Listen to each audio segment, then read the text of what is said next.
Madam, I declare my interest as a parent of a child in a high-performance sports program run by SportSG. I congratulate Yeo Jia Min and Loh Kian Yew on their stellar performance in the recent German Open badminton tournament.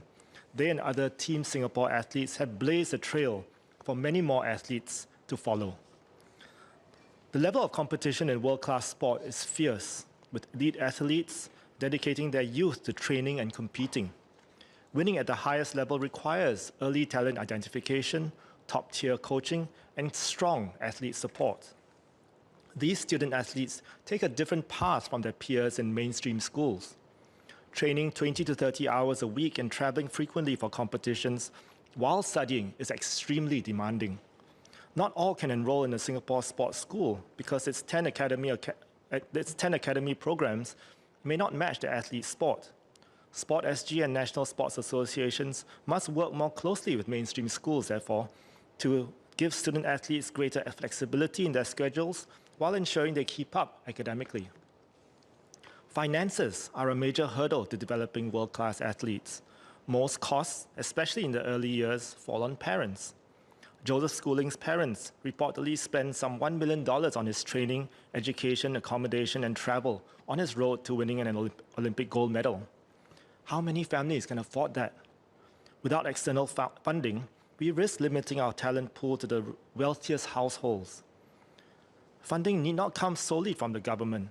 Corporate and private sponsors can help.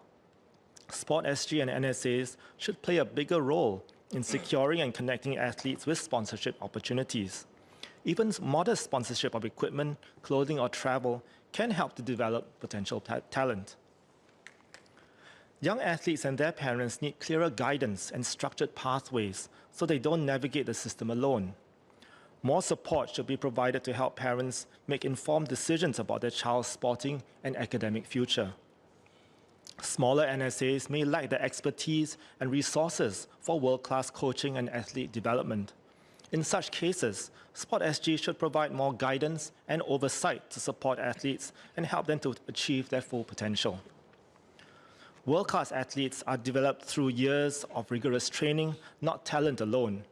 If we are serious about competing on the world stage, we must put in the right structures, pathways, and financing in place for our athletes to train, develop, and win.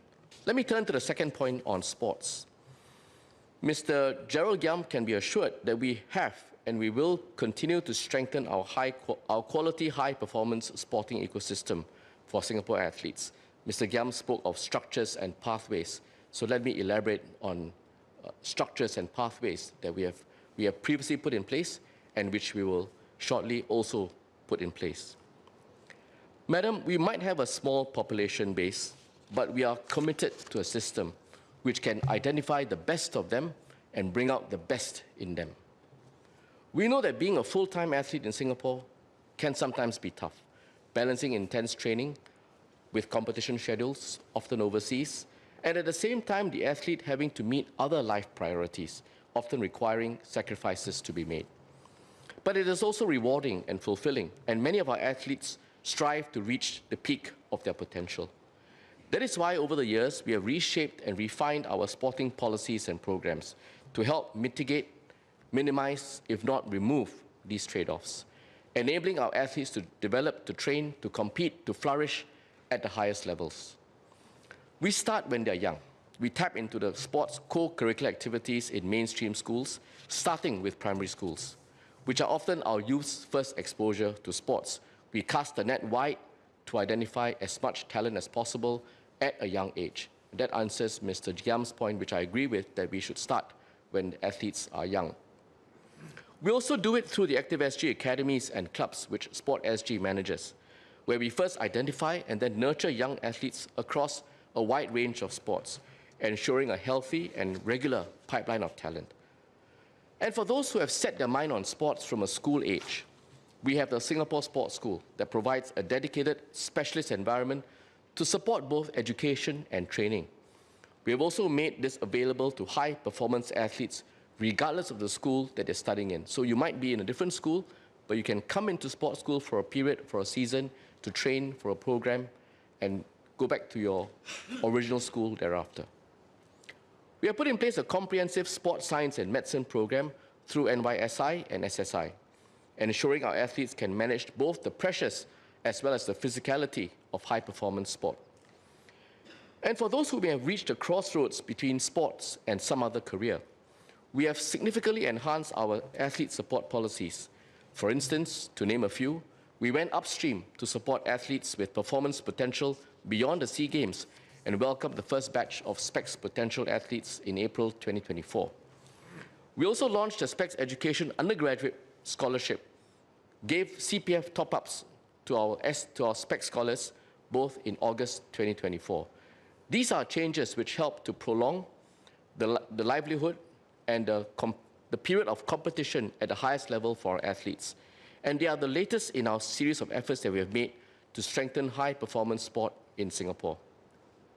Over the years, we have consistently refined this approach, ensuring that athletes have the right infrastructure, adequate resources, and multiple opportunities to excel.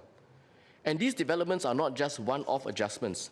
They represent a concerted, strategic, long-term commitment to building a sustainable and thriving sports ecosystem. So I thank the Minister for responding to my cut. Just two clarifications. First is, even with top coaching and facilities, our athletes may still lack a strong local training and competitive environment. This is because Singapore's small population and even smaller pool of young athletes aiming for world-class success limits their chances to train with equally driven peers. One solution, obviously, is to train overseas, but this is not feasible for most families, especially those from lower and middle-income groups. So how is SportSG tackling this challenge beyond just financial support by building a stronger local training and competition environment across all sports? And second, there are currently only 10 academy programs sports at the Singapore Sports School. With the school's move to the Kallang campus, are there plans to increase the number of academy program sports? Mr. Giam is right. We do want to push our athletes beyond the local sphere, and those who surpass the standards that are being offered locally, we want to push them overseas, because the more you push them into difficult environments where they have to level up, meet better opponents, stronger opponents, the better prepared they will be. So our principle has always been to drive our athletes to train and, if necessary, compete overseas as much as possible. So earlier on in your speech, Mr. Giam, you mentioned two of our badminton players. They train overseas regularly. They compete overseas regularly. In fact, they're still on the road after the German Open. So these are some examples. At the middle tier, what we do is to organize training trips overseas where possible. We group them together, whether as an NSA-initiated exercise, or in some cases where ActiveSG has academies, we group them together as academy-initiated exercise, but we try and take the initiative to bring them overseas for greater exposure. In other cases, on occasion, we bring in foreign coaches to lend their expertise on local soil. That allows us to have more outreach, and we touch more trainees, and more athletes can benefit from the presence of foreign coaches. Again, from time to time, NSAs, when they identify a good foreign coach to come in, either at the developmental level or at the high performance level, we also support the NSAs to hire these coaches to bring even bigger impact to the pipeline. So these are among some of the measures that we take to expose our athletes, the junior ones as well as the senior ones, to a greater variety of different training environments, as well as to foreign input and foreign thinking on the sport. I want to add that I talked about the Kallang Alive Master Plan. As we move closer towards that, we will also have residential facilities at the Kallang Alive space, where sports school will sit together with our training centers. And the intention is not just to bring foreign coaches to come in and train with us, but also foreign teams to come in, site in Singapore, and spar with us on a more regular basis. All of this would help to level up the playing field and expose our athletes to greater competition. That leads me to your second question. We currently have limitations in terms of space, given the programs, some of which Mr. Giam is aware of. But when we have the sports school at the Kallang Alive Master Plan space ready, redeveloped, we intend to expand beyond 10 programs, and we are currently studying which of our top-tier sports ought to train in this space, having regard to performance, pipeline, and other criteria for each of the sports.